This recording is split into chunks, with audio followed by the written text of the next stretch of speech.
Before we begin, this episode contains some adult language.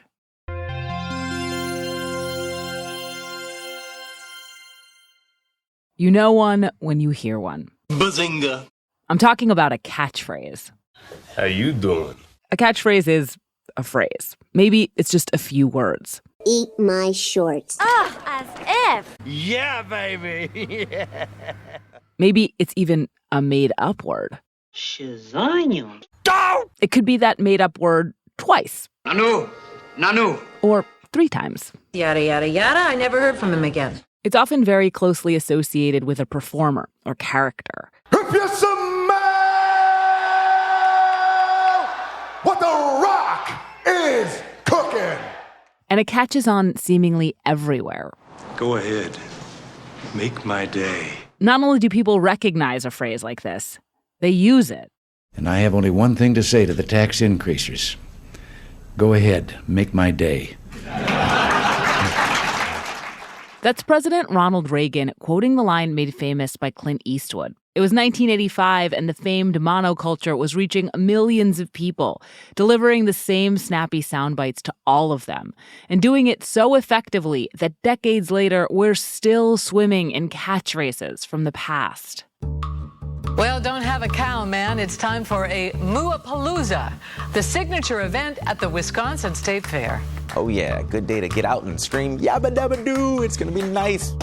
I want to thank everybody here and hasta la vista, baby. Thank you. That's from former British Prime Minister Boris Johnson's farewell speech last year. And yet he's quoting an Arnold Schwarzenegger line that's more than 3 decades old.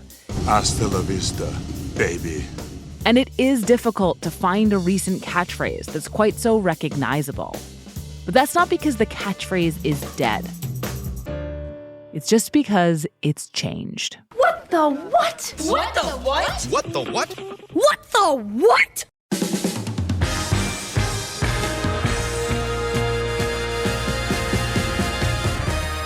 This is Decoder Ring. I'm Willa Paskin. Every catchphrase has a life cycle. It starts like any other line, but then audiences warm to it. They love it, they elevate it, and it starts to get repeated.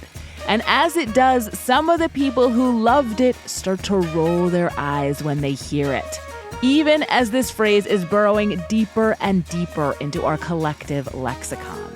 And this isn't just what happens to any one catchphrase. It's what's happened to the catchphrase itself. A form some people love and others sneer at, even as it remains totally inescapable. So we're going to look at the catchphrase with clear eyes and full hearts. We're going to consider how they lived long and prospered until they did not. So come on down, lend me your ears, treat yourself, as today on Decoder Ring, we ask, what happened to the catchphrase?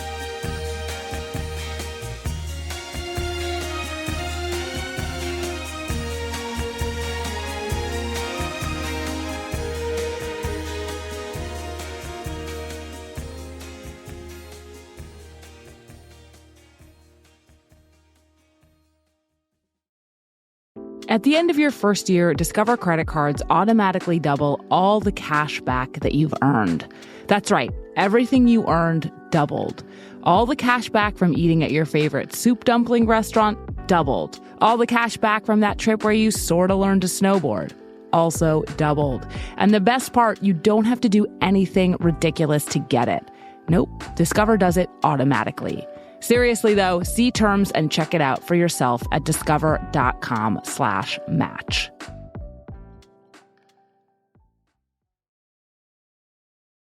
Once you start noticing catchphrases, it's hard to stop. That's what she said. You've got Austin Powers catchphrases and Ace Ventura catchphrases that are still, in 2023, year of our Lord, still being said by people, which is wild. Shawn Green is a graphic designer and podcaster, and he has a nickname. I go by Bingo. I gave it to myself, which is tacky, but I am Bingo. Bingo's also a listener, and he wrote to us because he was curious about the catchphrase's whole deal. I love sitcoms more than any other art form. It's my favorite art form, and I know that it's hokey and saccharine and plastic and cheesy. I like when sitcoms jump the shark and get even worse. And one of the things that are in sitcoms so much are catchphrases. You got it, dude. What you talking about, Willis? But it's not just sitcoms. There are also the big mainstream movie comedies Bingo mentioned earlier. $1 million. Alrighty then. My wife. And there are other super well-known phrases that don't come from films or TV shows. Where I work, people, again, in this year are saying "Who let the dogs out" as like a sort of a catchphrase. It's like it can get so much bigger, like political slogans. We will make America great again. Are they catchphrases? What about advertising slogans? Are they catchphrases? I don't think it counts. It's selling an idea, it's selling a brand, it's selling a call to action to a certain degree. Whereas "did I do that" is just being like, oh, Urkel said that thing, and everyone's like really happy about it. Bingo is referring to Steve Urkel, the nerdy catchphrase spouting star of the 1990s sitcom Family Matters. And Bingo actually has a theory about Urkel that we're going to get to later. But before that, we need to start with when the modern catchphrase caught on. People have been repeating pithy phrases to one another for a very long time. This is the basis of epic poetry and many religious rituals. Shakespeare was as quotable then as he is now, and vaudeville acts relied on catchphrases too. But we're going to begin when mass audiences could hear these phrases simultaneously for the first time. The Jell-O program starring Jack Benny with Mary Livingstone. Were there catchphrases in radio shows, like in the olden radio days? Of course there were catchphrases on radio in olden days. Susan Douglas is a professor of media and communication at the University of Michigan and the author of Listening In, Radio and the American Imagination. Remember, this is a medium that denies sight to its audience. So voice and language matters totally.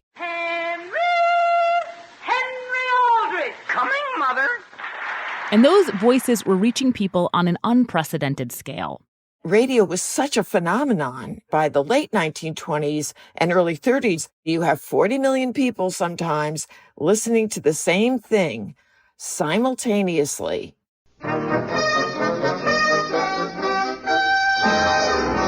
Good evening, ladies and gentlemen, and welcome to the Amos and Andy Show. Amos and Andy was a signature program from the early radio era. It featured the voices of two white actors playing black men who had migrated from the South to the North. It has not aged well. It was a combination sitcom and minstrel show. Not unproblematic, but also hugely popular. Susan says when Amos and Andy came on the radio, people stopped everything to listen. If you were in the movie theater had to shut the film down for 15 minutes. Toilets remained unflushed. Taxis remained unhailed. And we still know some of its catchphrases. Everybody starts saying, "Holy mackerel." Holy mackerel, it's 3 o'clock now. And there are other phrases from early radio that are also still with us. Don't touch that dial, because there's nothing else on. The shadow knows. Now cut that out. Growing up, I knew all of these phrases, not because I was alive in the early days of radio, but because they'd survived into my own childhood. A version of Jack Benny's "Now Cut That Out" even made it onto my favorite sitcom in elementary school, the late 80s, early 90s Full House. Cut it out. But for all the catchphrases that have lingered, there are more that have not. A lesser-known comedian was a guy named Joe Penner, who was a huge hit on radio. And Joe Penner knew how to use his voice really well. He would slide it up and down. You nasty man! You nasty man became a huge catchphrase. Here's one that is completely inexplicable. You want to buy a duck? Why? Who knows? Another one was, "Don't ever do that." Don't ever do that. Those all became catchphrases in the early 1930s. Remember, there would have been something novel about just how many people knew these phrases. And that was something radio performers used to their advantage. There's a repetition, and then there becomes a knowingness to the repetition because the person uttering the catchphrase now knows it's become a catchphrase. And so they use it even more to emphasize wink, wink to the audience that it is a catchphrase. And it pulls audiences in. It makes them feel like they're part of this imagined community. You know, that was a power that radio had that vaudeville or Broadway simply didn't. Television had that same power, and as commercial TV took off in the 1950s, radio shows and stars flocked to it, and the catchphrase came with them. Now you could see a catchphrase on a show like The Honeymooners. You want the world of tomorrow, Alice? You want the world of tomorrow? I'll give you the world of tomorrow. You're going to the moon! Or on the George Burns and Gracie Allen show. Say goodnight, Gracie. Good night. Good night. In the 1960s, Batman's sidekick, Robin, varied his catchphrase every time he said it. Holy magician! Holy alphabet! Holy ball and chain! Holy fruit salad! And the variety sketch show Rowan and Martin's Laugh-In varied who said it. It's sock it to me time. Sock it to me, sock it to me, sock it to me, sock it to me. Sock it to yourself. Sock it to me, honey. Laugh-In was the #1 show in America from 1968 to 1970. Its title was a riff on be-ins and love-ins, and it was aimed at a young audience. It had political jokes and groovy psychedelic sets, and it popularized the phrase "sock it to me," which was said by cast members and guest stars, including Sammy Davis Jr., Milton Berle, and in a particularly memorable cameo from 1968, then presidential candidate Richard Nixon. Sock it to me? On Laugh-In, the catchphrase was cool, and the Nixon campaign wanted some of that. And Laugh-In wasn't the only hit variety show in which the catchphrase abounded. Live from New York, it's Saturday night. Saturday Night Live debuted in 1975, subversive, countercultural, and loaded with quotable sayings. Cheeseburger, cheeseburger, cheeseburger, 4 Pepsi, 2 cheap. Cheeseburger, cheeseburger, cheeseburger, 2 Pepsi, 1 cheap. In short order, SNL's live studio audience was waiting in anticipation for familiar characters to deliver their familiar lines. We are two wild and crazy guys. And this same frenzy also greeted the most popular character on TV. How come you don't get to pay anything? How come? Because I'm the Fonz. Hey. The Fonz, also known as Fonzie, also known as Arthur Fonzarelli, was the leather jacket-wearing star of the sitcom Happy Days, though that hadn't been the creator's intention. When we first started Happy Days, Fonzie was not an important character. Bill Bickley has been a television producer and writer for 53 years, and he was a showrunner on the early seasons of Happy Days. He showed up very little in some of the early episodes because it wasn't really about Fonzie at all. Instead, the show, which premiered in 1974, though it was set in the 1950s, was supposed to be about a family. But audiences took a liking to Fonzie, who was played by Henry Winkler, and the writers noticed. By its second season, Happy Days had reoriented around the Fonz and become a huge hit. And in just about every episode, Fonzie would say, Hey! This wasn't the only thing the Fonz repeated. He would also flash a thumbs up, mesmerize women with a snap of his fingers, and he could start a jukebox just by banging it with his fist.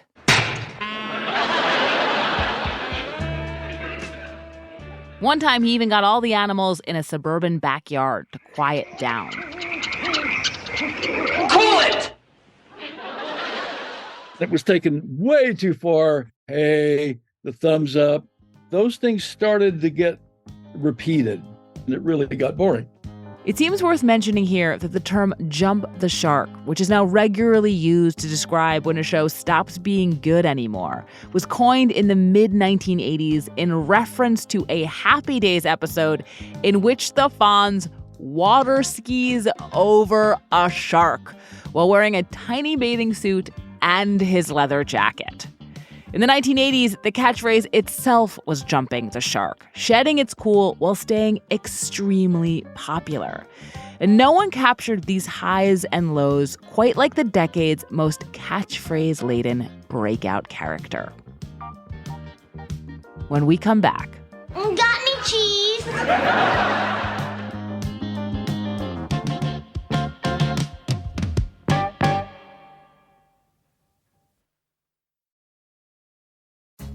Hi. Just as you rely on us to get to the bottom of mysteries you may never have noticed were mysteries, we rely on you to power our investigations and keep the show going.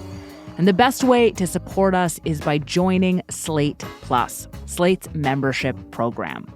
When you sign up for Slate Plus, you'll never have to hear another ad on Decoder Ring or any other Slate podcast again. You'll get free and total access to Slate's website, and you'll get to hear bonus episodes of Decoder Ring, Slow Burn, and other Slate shows. So I hope you'll join if you can. It really makes a difference. To sign up now, please go to slate.com/decoder plus. Again, that's slate.com/decoder plus. Thank you. Now back to the show. So I have to confess that despite my brain being jammed with catchphrases, I'd never really thought about them until we got that email from the listener you heard from earlier. I go by Bingo. Bingo wrote to us with an observation about one sitcom character in particular. I haven't done the full science on this, right, because I have a full-time job, but I do believe that Steve Q. Urkel from the hit show Family Matters has the most catchphrases of any fictional character ever created. Steve Urkel was a nerdy, sweet black kid with glasses, suspenders, and his pants hiked up to his chest. And he was the star of the sitcom Family Matters. He was played by Jaleel White, and Bingo's right. Urkel does have a lot of catchphrases. Well, the classic is, of course, Did I do that? Did I do that? Did I do that? Did I do that? Don't speak. Did I do that? That one is the most famous, but it's just the beginning. No sweat, my pet. You got any cheese? You love me, don't you? Look what you did. All told, Bingo counted 16 Urkel catchphrases, and they are a great example of just how well these quips can work until they start to drive you up the wall.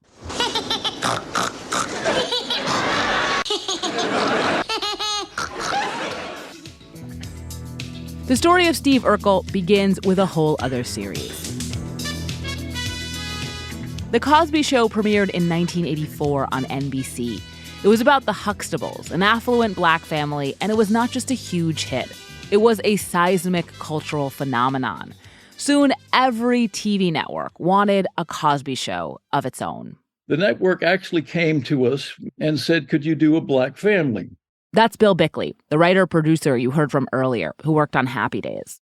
So my partner and I, who is also white, we just dreamed up these characters, and so we went into the network, and it was a very easy sale. It was easy because Bickley and his writing partner, Michael Warren, were already working for the network, ABC, on the hit sitcom Perfect Strangers. They took a minor character from that show, an elevator operator, gave her a police officer husband, added 3 kids, a grandmother, an aunt, and a house in Chicago, and the Winslows were born.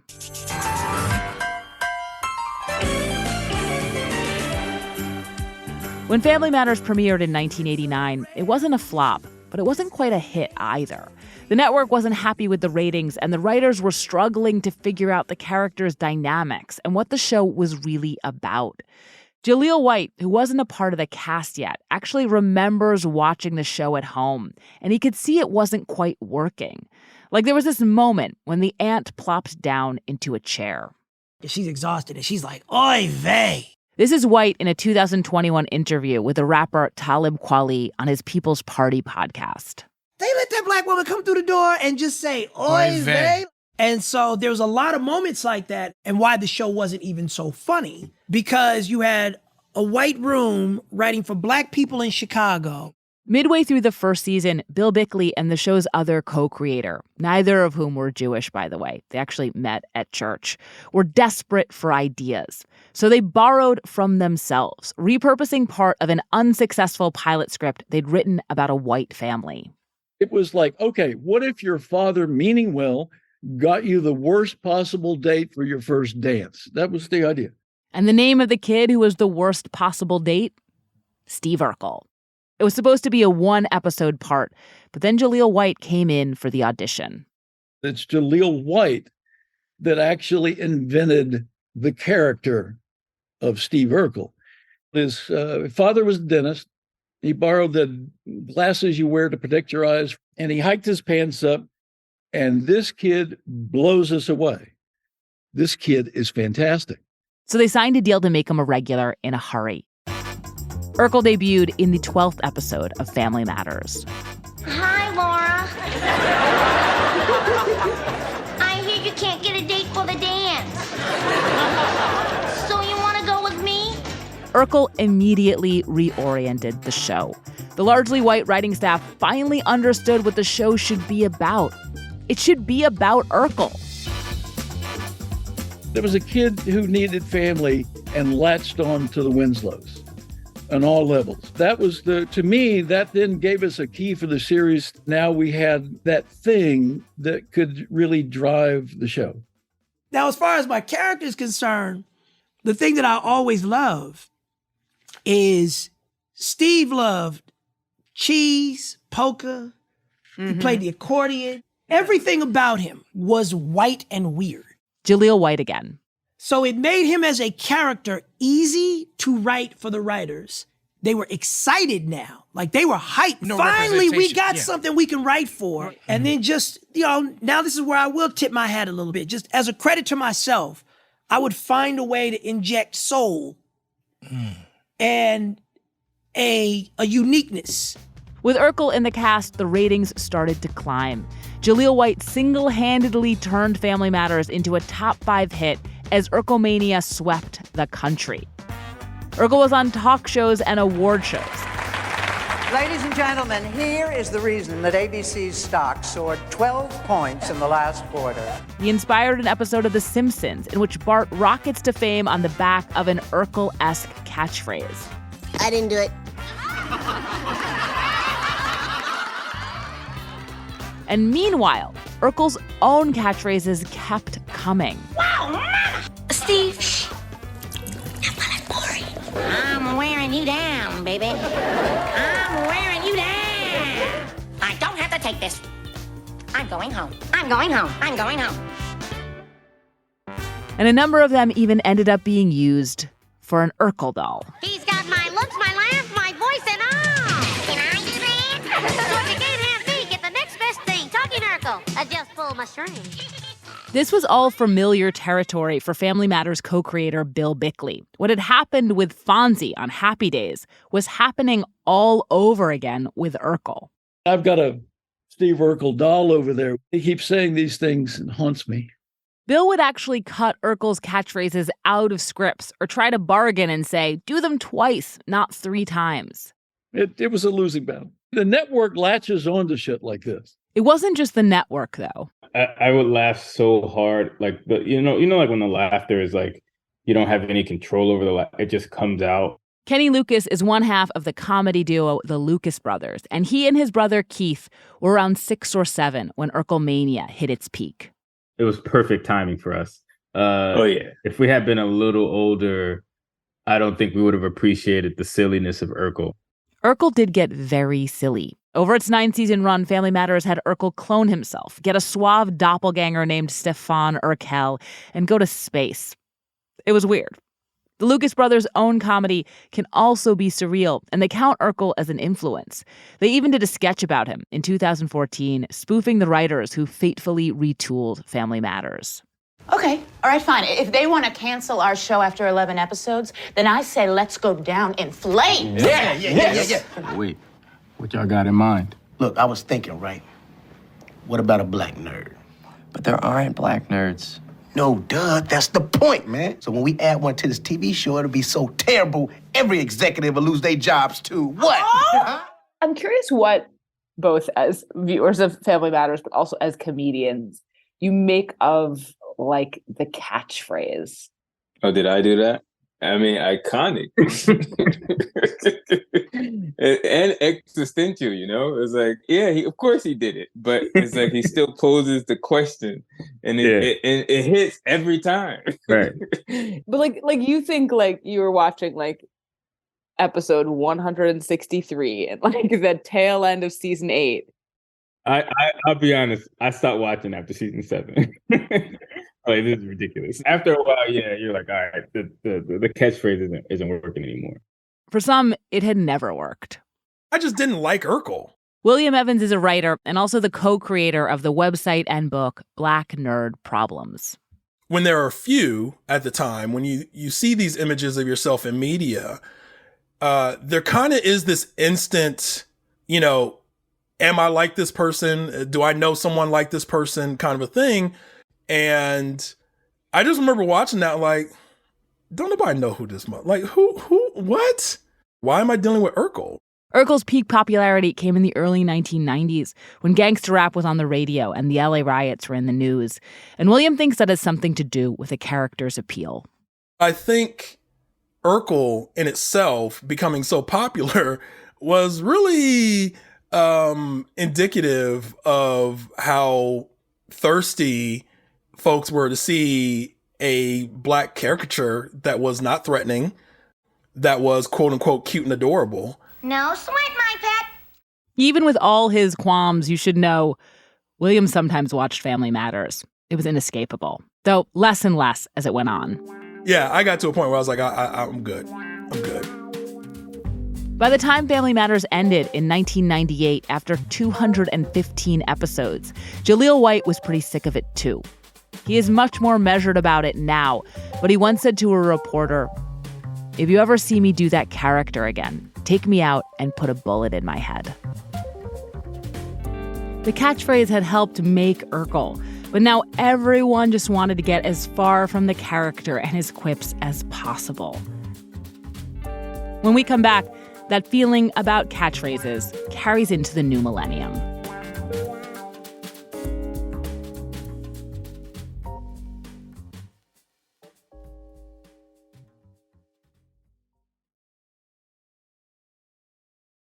In 2011, Saturday Night Live aired a sketch called The Original Kings of Catchphrase Comedy. The 4 kings of catchphrase are back, and they're going absolutely crazy. The segment skewered stand-up comedians who rely on the catchphrase. Ooh, funky boy! There are other catchphrases, including Slappy Pappy Wang Wang, and a comedian who uses someone else's catchphrase. Boston Powers! Do I make you horny, baby? This was not 2011's most successful SNL sketch, but it seems close to the heart of the comedians who made it, and it would get 2 follow-ups. Saturday Night Live, the show that had and continues to give the world a disproportionate number of catchphrases, was making fun of them as something hokey and hacky. Former SNL head writer Tina Fey teased them too on her show 30 Rock when her character, Liz Lemon, greedily comes up with a catchphrase of her own. Long distance is the wrong distance, Sue. Deal breaker. Mickey Rourke wants to take me camping. Deal breaker, Jenna. God. And I haven't seen my fiancé in 7 months. Suri, I have 2 words for you. Robot warning. Okay, that catchphrase needs a little work. Deal breaker. Sitcoms, especially the traditional multi-camera ones whose stock and trade was the catchphrase, were increasingly seen as old-fashioned, even as the form, along with the big studio comedy, was falling on hard times. The audiences for these tried and true catchphrase delivery systems were fragmenting, and they were reaching fewer people than before.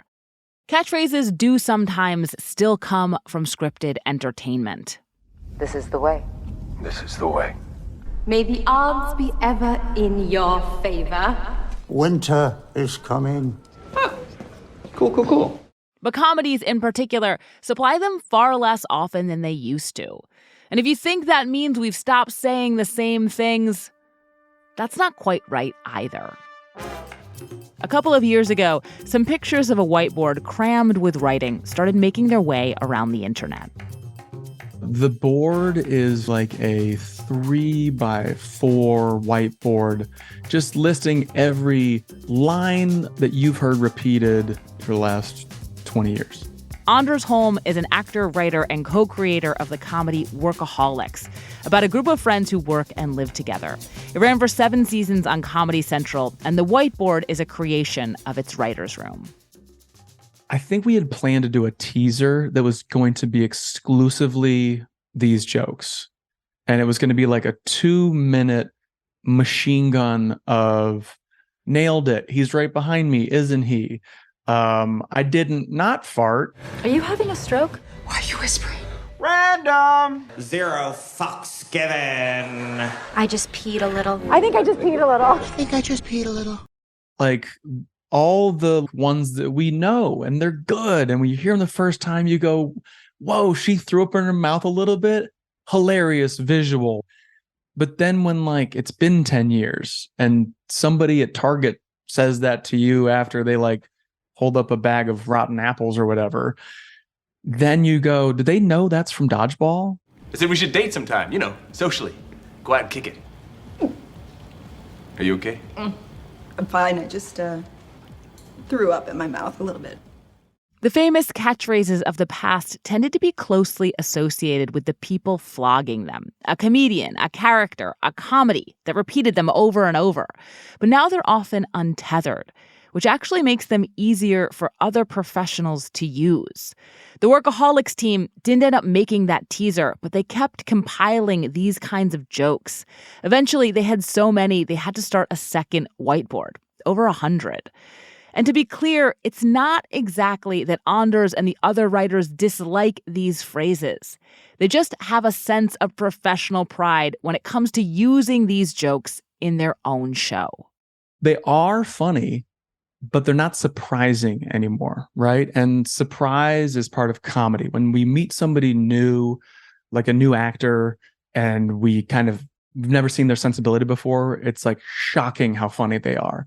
And then after a while, you kind of aren't surprised anymore. And I'm realizing I'm like a personality type now, and maybe not a good one, but I'm like, yeah, I remember like going out of my way in college to not say, I know, right? Dude, that was crazy. I know, right? And I was like, why are we all saying this now? I have to stop saying this.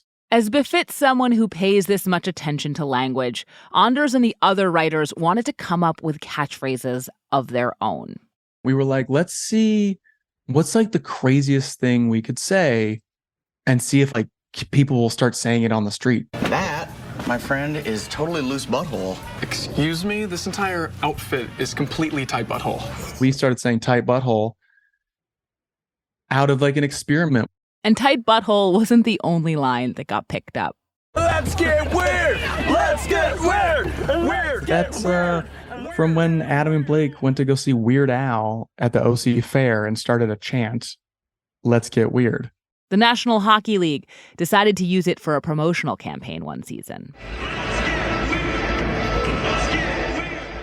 And we were like, huh? Oh, okay, great. This line had a very specific origin, but it could work in a much more general way for a major sports league. It had become the kind of punchline that could go on the whiteboard. In 2023, there are still catchphrases we all use to communicate, and some of them are even very closely associated with the people who originally said them. Good morning, world. Bless up. We did it. We did it, Joe. I hate to say it. I hope I don't sound ridiculous. I don't know who this man is. Sorry to this man. But there are even more that come from just somewhere. Maybe it's a TV comedy, a commercial, or some other legacy media, but it's just as likely they're from a meme, a tweet, a TikTok, a YouTube video, an influencer, or some random viral moment. And often, it's hard to tell where they began at all. What you can tell is that all of a sudden, it feels like something lots of people are saying. Maybe too many. Your relatives are saying it, strangers too, people at work, and it's in your own mouth. Or maybe you've only ever written it in a group chat or shared it as a GIF on social media. And the reason for using these phrases, these modern cliches, is the same as it ever was. It brings people together. It is literally language that we share, however unoriginal it has become.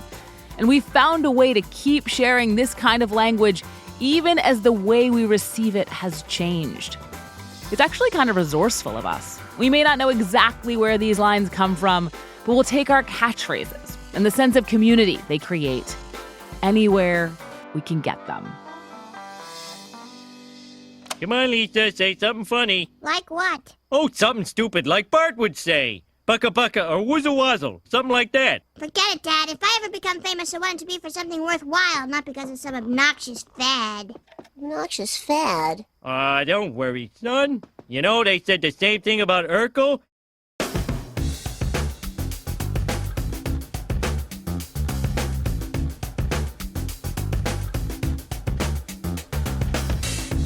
This is Decoder Ring. I'm Willa Paskin. If you have any cultural mysteries you want us to decode, you can email us at decoderring@slate.com. This episode was written by me, Willa Paskin. I produced Decoder Ring with Katie Shepard. This episode was edited by Joel Meyer. Derek John is Slate's executive producer of narrative podcasts, and Merritt Jacob is our senior technical director. Thank you to Stephen Langford, Doug Dietzold, and The Good, The Bad, and The Sequel podcast, and to Shawn Green for the suggestion and the Urkel clips. I'd also like to thank all the Slate staffers who helped us brainstorm catchphrases. I mentioned Slate Plus earlier in this episode. Please sign up. Members will get an upcoming bonus episode about how this season was made. We'll also talk about one more untethered catchphrase with Slate writer Luke Winkie, the ubiquitous "Let's go." And you should go to slate.com/decoderplus to sign up now. If you haven't yet, please subscribe and rate our feed in Apple Podcasts or wherever you get your podcasts. And even better, tell your friends. That's it for this season. We'll be back in October. Until then, thanks for listening.